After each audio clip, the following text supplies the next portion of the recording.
What's up, guys? Welcome back to another video. Rope Monster here. I am here in my home city of Portland, Oregon, in the downtown area. And I just want to share with you guys 5 reasons why I left Portland, Oregon. As many of you know, I've been living in Playa del Carmen happily. And prior to that, I was actually living in Ecuador. Most of my time was spent in Cuenca. And some of you may be wondering, why did you leave? Portland is such a hip city, so cool. Oregon is such a beautiful state. I've had those questions. Why in the world did you leave such a cool place where so many people are flocking to? Well, I've got quite a few reasons, but today I'm going to share the 5 biggest reasons. And I'm going to get right into it, guys, without further ado. Number 1 is extremely high rents. So coming back here out of curiosity, I said, I wonder how much it would cost to move back here. So I started looking at apartments in Northwest Portland, which is a fairly hip place with lots of cafes and bars. And I found an 820 square foot apartment that was going for $3,050 per month. That is pretty high, to say the least. So number 1 is extremely high rents, and there are penthouses as well in the same area that are going for over $5,000.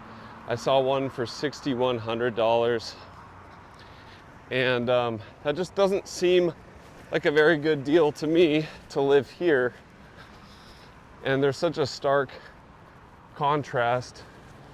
Some of these buildings, for example, I'll walk to one in a moment, and that building has studio apartments in the $2,200 to $2,600 range. The problem is, the moment you come down to the street, you're in this neighborhood right here. And as you can see, segueing into number 2, as we discuss the extremely high rents, now we have to talk about the homeless crisis. I was talking with one of my in-drivers, basically like Uber, but a little bit different, in Jalisco. And he says, "Why did you move to Mexico?" And I said, "Well, part of it is the high rents and part of it is the homelessness." And he said, "Well, we have a lot of homelessness here too. People who can't afford to buy a home have to rent apartments." And I said, "No, I don't think you quite understand my definition of homelessness. We're talking about people living in tents on the sidewalk and under bridges and things like that. And sometimes, they can't stay warm enough. There's nowhere to go to the bathroom, so there's defecation on the sidewalks." And I actually got off the train a couple days ago. I was visiting my friend up in Washington, and I took the train back from Seattle to Portland. And the moment I got off the train, it smelled like, human feces, human waste, urine, and also there were people shooting drugs in the street. And so you have to watch out for needles and things like that.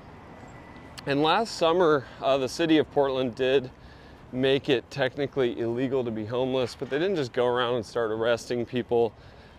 It's a very delicate situation, and a lot of these people who are homeless, it's not necessarily their fault. They may be mentally ill, things like that.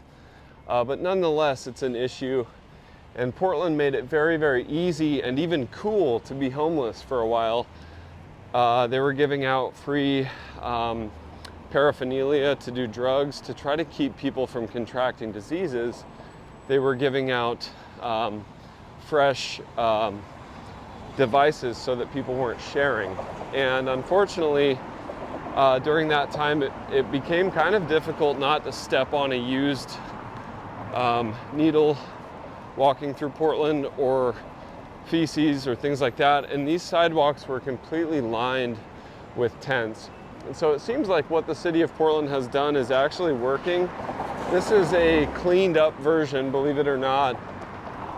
But from 2022 to 2023, there was an 8.5% increase of homelessness here.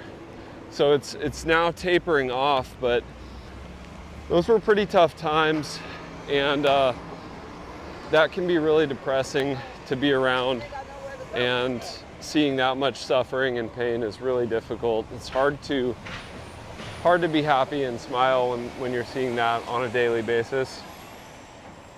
So number 2 is the homeless crisis, guys, and it hit record highs just last year.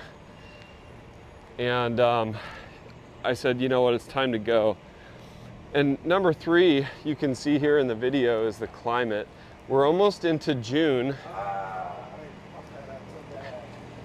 And it's dumping rain. It's cold, it's cloudy. I'm sure you can hear, I've got the sniffles. Got a little bit of almost like a cold coming on. And I'm just not feeling well without the sunshine. And back to number 1 about those extremely high rents. For those of you who stick around to the video, I'll share with you my current budget that I'm living on in Playa del Carmen, the rents that I'm paying right now, and my new budget. Those of you who have been following me for a while know that for a while I was challenging myself to live on just $700 to $900 a month, and I did that for 3 straight months, and those were 3 of the best months of my life. So stick around to the end of the video. I'll share with you my updated budget now that my girlfriend is living with me. You may find that interesting in contrast to some of these prices here. And speaking of prices, we've talked about climate, we've talked about homelessness, extremely high rents. And with that climate can come, seasonal depression and all sorts of things like that. But let's talk about taxes. This is one of the big things that drove me out of Portland, because I felt like I wasn't getting any value for what I was paying. So in 2020, Oregon officially reached the highest income tax in the country. And Portland, on top of that, as a city, has additional taxes. And some people are drawn to Oregon because there's no sales tax, and that looks really good on the surface. But then when you actually move here and see what the income taxes are like, you start to reconsider.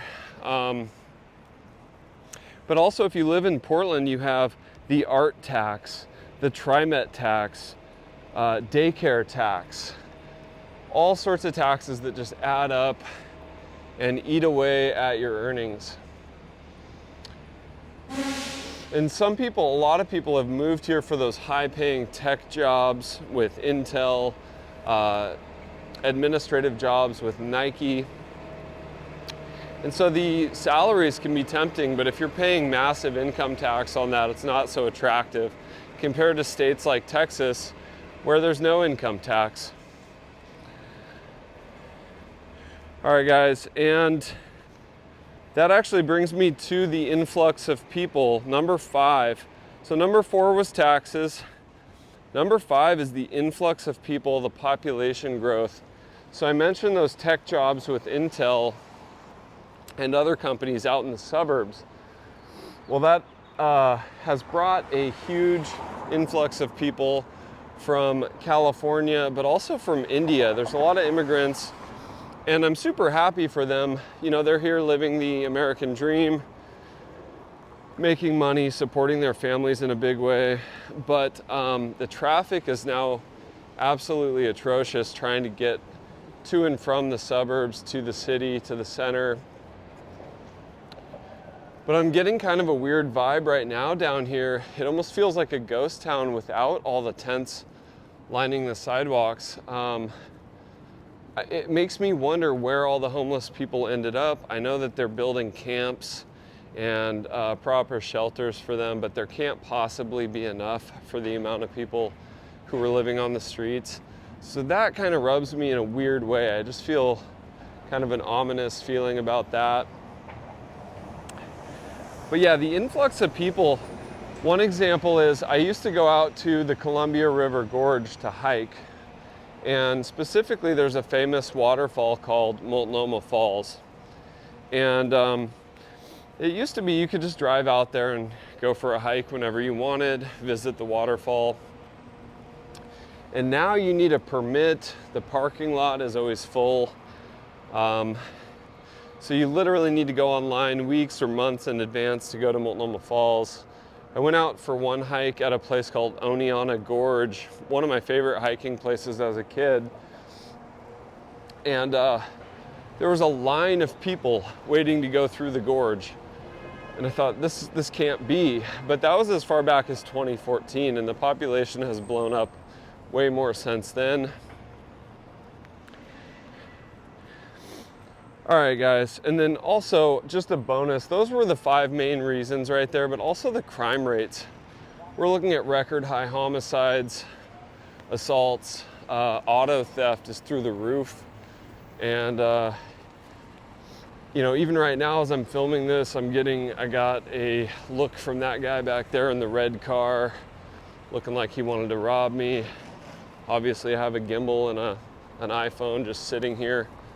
So this is actually way more dangerous than filming in a place like Mexico City, Playa del Carmen, Puerto Vallarta, even Quito, Cuenca. You know, there's risk everywhere you go, but I do not feel safe here. And so the crime is just yet another reason. There were record high homicides in 2023, the vandalism, and then the damage to businesses. You look at some of these repairs going on right here. All of these windows, a lot of these windows were broken out during riots. There were robberies. And so that eliminated a lot of jobs down here because a lot of businesses just said, you know what, we're done. We're gonna close down, we're out. Even Starbucks, for example, closed down a number of locations down here. And especially on the east side. I'm on the west side right now, and oh my. So this is Hush Hush Mediterranean Cafe. And in one of my previous videos, I talked about side hustles and doing Grubhub deliveries. I used to pick up from this place. I used to pick up food from here and deliver it to make an honest day's pay. And look at that, it's completely shut down, completely boarded up. And sorry guys, I know I'm getting a little bit of moisture on my lens. I just can't help it. This is Portland. And then now I'm gonna share with you the 3 things that I miss the most about Playa del Carmen. Well, first of all, the people are happy, healthy, and fit for the most part. I was driving to the store yesterday to get some groceries, and I was looking at the people in the oncoming cars, and every single one of the drivers looked either angry, sad, or depressed. And I don't let it get me down too much, but I just prefer to be around happy, healthy people. I mean, who wouldn't prefer that? So that's the number 1 thing I miss about Playa del Carmen. Number 2, beach volleyball. There's certainly no beach volleyball vibes going on here in Portland. And I just miss being barefoot and grounded and playing volleyball with my friends. The social aspects of it are just great. And number 3, the final thing that I miss about Playa del Carmen the most is actually wearing almost no clothes. Being barefoot all the time, but just wearing shorts. It's totally acceptable to throw on a pair of shorts, no shirt, and just head out for your day. The businesses don't care, the coffee shops don't care if you go in there with your beach attire on. It's really nice, it's very, very freeing. All right guys, if you found this content useful, smash the like button for me. Subscribe if you haven't already. And then as promised, I'm gonna go ahead and tell you about my current budget to live in Playa del Carmen. Because here in Portland, you need to make at least $6,500 a month to have a decent life. That's just to cover your bills. For example, we have sewer bills, we have garbage bills. All of these bills add up quite a bit. Even the water and electric bills here can add up to over $500 for a household easily. So I'm going to tell you about my current budget in Playa del Carmen.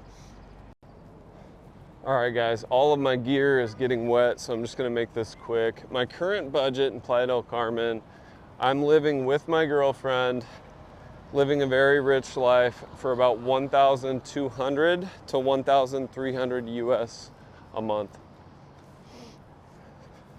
That includes rent, cell phones, eating out at our favorite ceviche places. To put that in comparison, some of these food trucks here have, you know, $12, $15 burritos that aren't really that good. And we're eating out. Sometimes we're getting meals for $3 that are absolutely delicious. So, and our rent, for those of you who've been following me for a while, you know that I pay under 400 US dollars for a nice studio apartment near the beach, out in the Colosio neighborhood. And we love it out there. So that's everything, guys. $1,200 for everything to live well near the beach. For those of you interested in more about the budget and how I live cheap in Playa del Carmen, I'm going to leave a link to that video right here. And then for those of you wondering more about the rents and apartments available in Playa del Carmen, I'm going to leave a link to that video right here. Thank you guys so much for watching. I will see you in the next one, hopefully back in beautiful Playa del Carmen. I just really had to come up here and visit my dad and see some friends. I'll see you guys in the next one. Thanks for watching. Bro Monster out.